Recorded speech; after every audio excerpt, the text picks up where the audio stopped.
Hello दोस्तों, नमस्ते। मैं आप लोगों को एक बहुत ही प्यारा लाचारी गीत सुनाने जा रही हूँ। कैसा लगे देवर भाभी का नोक झोंक, कैसा लगे लाइक कमेंट शेयर सब्सक्राइब जरूर करिएगा। हमार तो हर बाजी लगेगा देवर जी, हमार तो हर बाजी लगेगा देवर जी।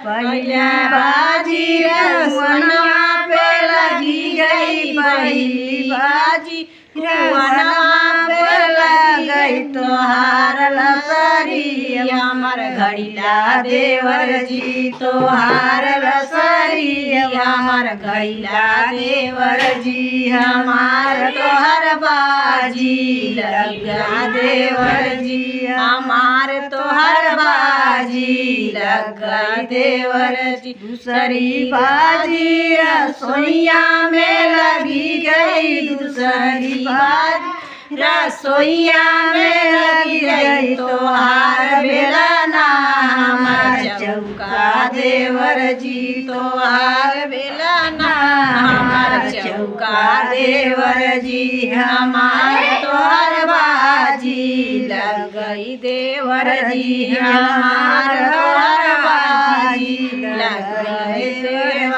तीसरी बाजी रसोई, तीसरी बाजी से जरिया पे लगी गई, तीसरी बाजी से जरिया पे लगी गई तोहार तकिया, हमार तोसक देवर जी तोहार तकिया, हमार तोसक देवर जी। हमार तोहर बाजी लगा देवर जी, हमार तोहर बाजी लगा देवर जी।